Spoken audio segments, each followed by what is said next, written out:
Okay. तो हाँ, यहाँ पे हम लोग आए थे। अब हम डिस्कस करने जा रहे हैं कि मेमोरी लोकेशन कैसे होता है। ठीक है, तो मेमोरी बेसिकली यानी किसी भी प्रोसेस को हम जब सेकेंडरी स्टोरेज से आपका मेन मेमोरी में लेके आते हैं, तो क्या पूरी की पूरी प्रोसेस को हम मेन मेमोरी में एक ही जगह पे स्टोर करते हैं, या फिर ये पॉसिबल है कि उसका कुछ पार्ट हम कहीं पे कर दें, कुछ पार्ट कहीं पे कर दें। तो ये हमें अब जो हमारा डिस्कशन का फोकस रहेगा वो इस चीज पे रहेगा। तो दोनों पॉसिबिलिटी हैं, ठीक है, कि या तो प्रोसेस को हम जब लोड कर रहे हैं तो ये मेथड भी अपना सकते हैं कि जब भी प्रोसेस लोड हो कि वो एक ही जगह पे मेन मेमोरी में एक ही जगह पे यानी एक ही कंटिन्यूअस एड्रेसेस पे वो स्टोर होगी। ठीक है, इसको हम कहते हैं कंटिग्यूअस मेमोरी एलोकेशन। कंटिग्यूअस एलोकेशन इसे हम बोलते हैं, यानी पूरा का पूरी प्रोसेस एक ही मेमोरी चंक पे स्टोर होगी।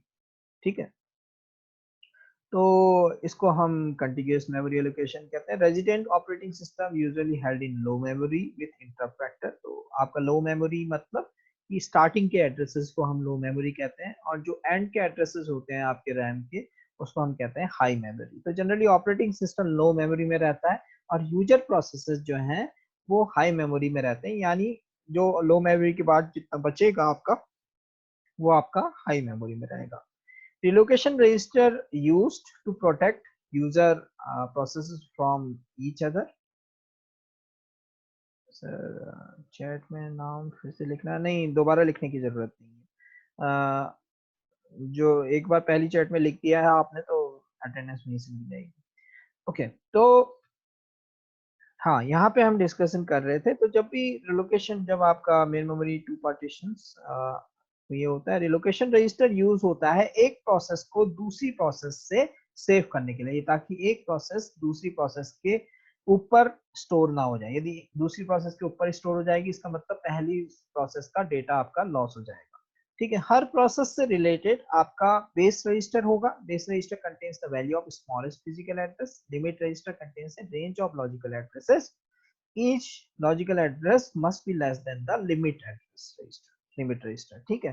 तो लॉजिकल एड्रेस मतलब उस प्रोसेस के लिए सीपीयू जो एड्रेस जनरेट करेगा, वो एड्रेस हमेशा लिमिट रजिस्टर के नीचे होना चाहिए। Must be less than limit register. Logical address must be less than limited register. ठीक है, तो ये हमें हमेशा ध्यान देना पड़ेगा।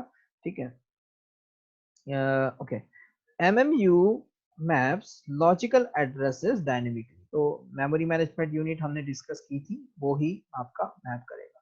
तो लिमिट और ये हमने ऑलरेडी डिस्कस किया हुआ है। हार्डवेयर प्रोटेक्शन हम किस तरीके से देते हैं। ठीक है, तो यहाँ पे इस तरीके से आपका वो हो जाएगा। ओके,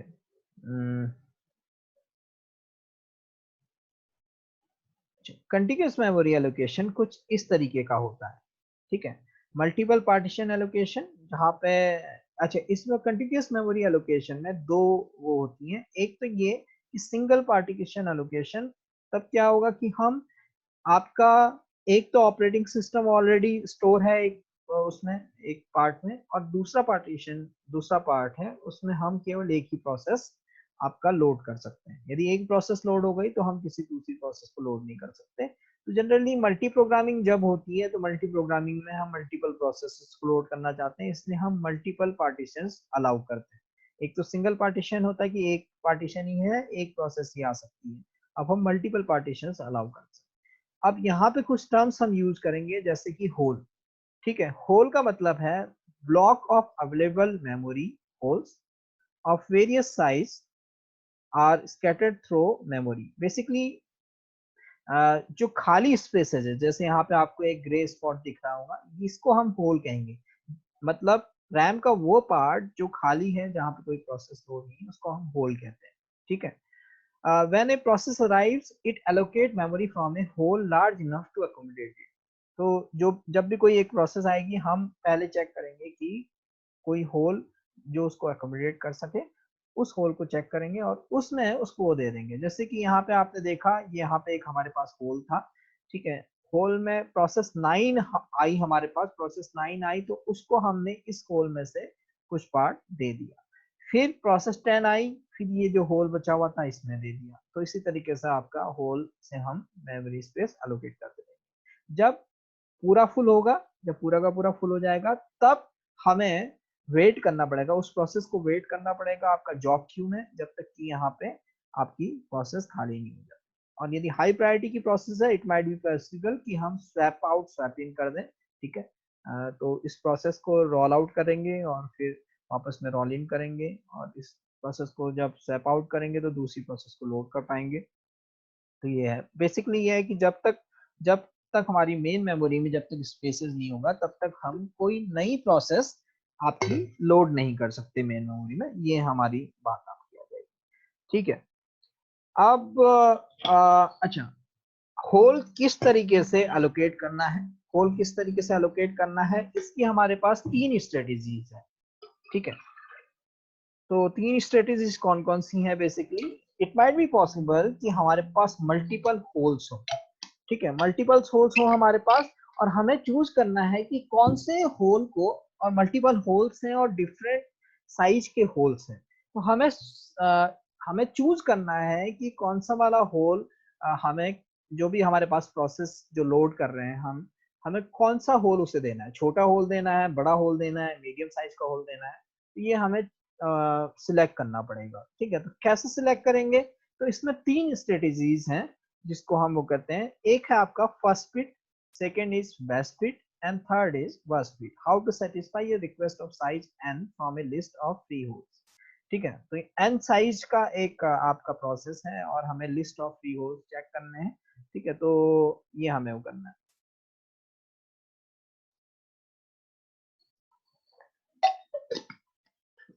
ओके, तो हमारा फर्स्ट जो है, फर्स्ट जो स्ट्रेटेजी है वो है हमारी फर्स्ट फिट।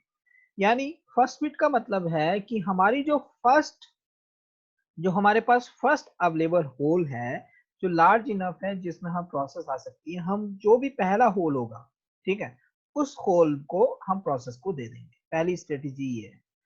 सेकेंड स्ट्रेटेजी ये है कि allocate the smallest hole that is big enough must search entire list unless ordered by size। तो फर्स्ट फिट का फायदा क्या है? फर्स्ट फिट का फायदा ये है कि हमें कम से कम एफर्ट करना है, जो भी पहला होल हमें मिलेगा हमें सीधे एलोकेट कर देना है। अच्छा, इसके खाते क्या है? इट माइट बी पॉसिबल कि बेस्ट यूटिलाइजेशन ना हो सके उस होल का। मान लो हमारे पास होल है आपका, सपोज 60 बाइट्स का होल है, और हमारे पास जो प्रोसेस आ रही है वो 10 बाइट्स की आ रही है, तो 10 बाइट्स हमने एलोकेट कर दिया तो हमारे पास 50 बाइट बची। अब हमारे पास जो नेक्स्ट प्रोसेस आई वो 60 बाइट्स की आई। अब हमने, क्योंकि फर्स्ट फिट के एलोकेशन के कारण हमने वो कर दिया था, 60 में से 10 बाइट हमने हटा दिया है, तो हम 50 बाइट की 50 बाइट के होल पे 60 बाइट की प्रोसेस को नहीं रख सकते। यानी हमारे पास था तो सही स्पेस अवेलेबल, पर हम उसको एलोकेट नहीं कर पाएंगे। तो फर्स्ट फिट की प्रॉब्लम ये है, ठीक है। अब बेस्ट फिट ये है कि allocate the smallest hole that is big enough must search entire list unless ordered by size। तो यहाँ पे ये हो सकती है बेस्ट फिट। हम किस तरीके से कर सकते हैं कि हम जितने भी होल्स हैं उनको या तो एक ऑर्डरिंग कर लें कि अपने उनके साइज के हिसाब से ऑर्डरिंग कर लें, और जो स्मॉलेस्ट होल होगा जिसमें हम प्रोसेस को डाल सकेंगे उस प्रोसेस को हम डाल दें, ठीक है, उस प्रोसेस को उस स्मॉलेस्ट उसमें डाल दें। तो यहाँ पे क्या, इससे फायदा क्या होगा कि अब जो रिजल्टेंट होल होगा, क्योंकि जब भी हम किसी एक होल में किसी प्रोसेस को डाल रहे हैं, तो यदि वो एग्जैक्टली होल और प्रोसेस का साइज सेम नहीं है, तो हमेशा होल में जितना प्रोसेस ने स्पेस लिया उतना तो ठीक है, और जितना बचा हुआ स्पेस होगा वो एक नया होल क्रिएट करेगा। यानी जैसे 60 बाइट का होल था और हमने 50 बाइट की यदि प्रोसेस डाली, तो 10 बाइट का एक होल नया होल क्रिएट करेगा जिसको हम एम्प्टी स्पेस कहेंगे, ठीक है। और यदि 60 बाइट का होल था उसमें हमने 10 बाइट की प्रोसेस डाली, तो हमारा जो होल रिजल्टेंट होल बनेगा वो 50 बाइट का होगा। तो इससे फायदा क्या होगा बेस्ट फिट से? यदि हम स्मॉलेस्ट होल को यूज करेंगे तो इसका ये होगा कि जो हमारा सबसे मतलब छोटा होल था उसी को हमने स्पॉइल किया, और रिजल्टेंट जो होल होगा वो इतना ज्यादा बड़ा नहीं होगा, ठीक है, तो हमारा स्पेस यूटिलाइजेशन ज्यादा अच्छा होगा, तो ये हमारा बेस्ट फिट का फायदा है। अच्छा, तीसरी स्ट्रेटेजी है आपकी वर्स्ट फिट की, ठीक है। वर्स्ट फिट मतलब कि हमें प्रोसेस को उस होल में डालना है जो सबसे बड़ा होल है, ताकि जो रिजल्टेंट होल है वो भी बड़ा हो। यदि वो बड़ा होगा इसका मतलब अभी भी वो बहुत सारी प्रोसेसेस को वो कर सकता है, बहुत सारी प्रोसेसेस को अकोमोडेट कर सकता है। तो तीन स्ट्रेटेजीज हैं कि किस तरीके से हम यूज करते हैं। तो अभी तो मेरे ख्याल से इसमें पहले जो आपकी बुक का एडिशन था उसमें ये स्ट्रेटेजीज को काफी डिटेल में डिस्कशन किया हुआ था। अभी आपको बस इतना पता होना चाहिए कि इसमें हम करते किस तरीके से हैं। इस पे जनरली एक पहले एक न्यूमेरिकल बना करता था, अब इसमें ये न्यूमेरिकल नहीं बनता है, ठीक है। तो यहीं पे इसका यहीं पे डिस्कशन करते हैं। यदि मेरे पास अभी बोर्ड नहीं है, नहीं तो मैं आपको बता देता कि किस तरीके से वो कर सकते हैं। मेरे ख्याल से होपफुली आप लोगों को सबको समझ में आ गया होगा कि ये पॉलिसीज क्या है, ठीक है। अब यहीं पे जब आपका हम ये कंटिग्यूअस मेमोरी एलोकेशन की बात करते हैं, यानी पूरी प्रोसेस एक ही होल पे यानी एक ही जगह पे स्टोर कर रहे हैं, तो एक यहाँ पे बात आती है फ्रेगमेंटेशन की, ठीक है। अब ये फ्रेगमेंटेशन क्या होता है? फ्रेगमेंटेशन दो टाइप का फ्रेगमेंटेशन होता है। एक होता है आपका external fragmentation, second is internal fragmentation, ठीक है। अब ये एक्सटर्नल फ्रेगमेंटेशन क्या है? Total memory space exist to satisfy a request but it is not continuous, ठीक है। तो आपने देखा, जैसे हम यहीं पे एग्जांपल लें, मान लो यहाँ पे एक होल, यहाँ पे ये यहाँ पे यदि प्रोसेस P5 चले जाती है और यहाँ पे एक होल क्रिएट करता है, यहाँ पे एक होल क्रिएट करता है, सपोर्ट ये 10 बाइट का होल है, ये भी 10 बाइट का होल है, और हमारे पास एक दूसरी प्रोसेस हमें लोड करनी है जो 20 बाइट की है। तो हमारे पास 10 बाइट यहाँ अवेलेबल है, 10 बाइट यहाँ अवेलेबल है, पर ये क्या है? स्कैटर्ड है, यानी ये कंटिन्यूअस नहीं है। तो कंटिन्यूअस नहीं है तो हम प्रोसेस को यहाँ पे लोड नहीं कर पाएंगे। तो इसको हम कहते हैं एक्सटर्नल फ्रेगमेंटेशन, यानी total memory space exist to satisfy a request but it is not continuous, तो हम उस प्रोसेस को लोड नहीं कर पाएंगे। तो जब हम कंटिन्यूअस मेमोरी एलोकेशन की बात करते हैं, हमें एक्सटर्नल फ्रेगमेंटेशन से सफर करना पड़ता है, ठीक है। अब सेकंड बात आती है internal fragmentation. Allocated memory unit may be slightly larger than the requested memory. This size difference is memory internal to partition but not being used, ठीक है। तो बेसिकली क्या होता है, कई बार ऐसा होता है कि हमारे पास जैसे सपोज यहाँ पे जो होल है वो हमारे पास 20 बाइट का होल है मान लो, ठीक है, और जो प्रोसेस है वो सपोज 19 बाइट की होल, 19 बाइट की प्रोसेस है। तो क्या होगा कि हम क्या करेंगे कि उस प्रोसेस को हम कहेंगे ये 10 1 बाइट का होल क्रिएट करने से अच्छा है कि पूरा का पूरा 20 बाइट ही उस प्रोसेस को दे दिया जाए। तो यहाँ पे 1 बाइट जो हुआ वो ऐसा है कि वो इंटरनल टू प्रोसेस है, यानी प्रोसेस में वो यूज तो हो, मतलब प्रोसेस को मिल तो गया, लेकिन एक तरीके से वो अनयूज्ड है। इसको हम कहते हैं internal fragmentation. Allocated memory may be slightly larger than requested memory. This size difference is memory internal to a partition but not being used, ठीक है।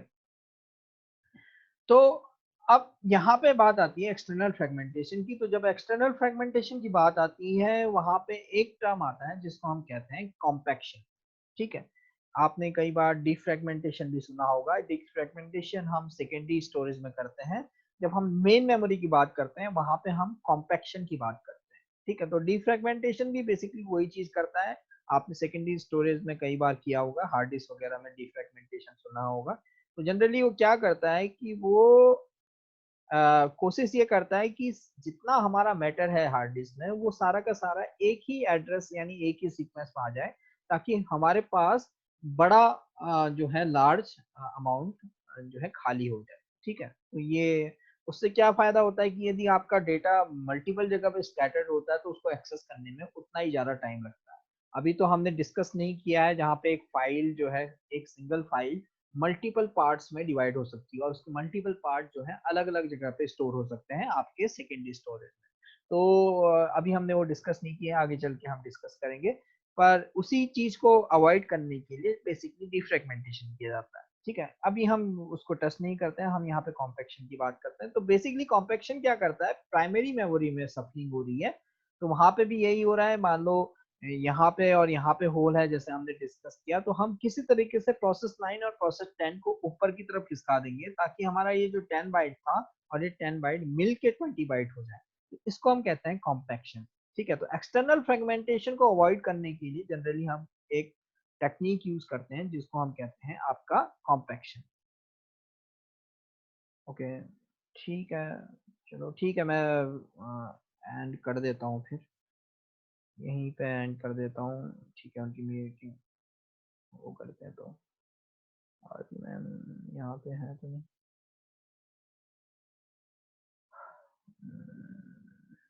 ओके, ठीक है, चलो मैं अभी इसको एंड कर देता हूँ यहाँ पे। तो फ्रेगमेंटेशन तक हम डिस्कस कर गए थे। ठीक है, तो फ्रेगमेंटेशन का ये पार्ट है। तो इंटरनल, हाँ, तो सब कॉम्पैक्शन जो आपकी बात थी, तो कॉम्पैक्शन का ये आपका वो हो गया। Shuffle memory contents to place all free memory together in one large block. Compaction is possible only if relocation is dynamic. तो मैंने कहा था वो प्रोसेसेस को हम रिलोकेट तभी कर पाएंगे जब डायनेमिक बाइंडिंग होगी। ठीक है, जब डायनेमिक बाइंडिंग होगी तभी एक प्रोसेस को रन टाइम पे हम एक जगह से दूसरी जगह मूव कर सकते हैं। तो ये कॉम्पैक्शन तभी पॉसिबल है जब आपका डायनेमिक लोडिंग हो रखी होगी या डायनेमिक बाइंडिंग हो रखी होगी, तभी हम कर पाएंगे। ठीक है, डायनेमिक बाइंडिंग जब हो पाएगी होगी तभी होगा। या फिर and is done at execution, location is dynamic and done is done at bind. Okay, IO problem latch job very, यहाँ पे आईओ प्रॉब्लम्स की आती है, इसको हम छोड़ देते हैं अभी। तो ये हमारा फ्रेगमेंटेशन था। अब इसके बाद हम नेक्स्ट डिस्कस करेंगे जो होगा आपका नॉन कंटिग्यूअस मेमोरी एलोकेशन। ठीक है, तो वो हम डिस्कस कर लेंगे इसके नेक्स्ट क्लास में, हम डिस्कस कर लेंगे। अभी सब लोग अपना फटाफट अपना वीडियो ऑन कर लो। ठीक है,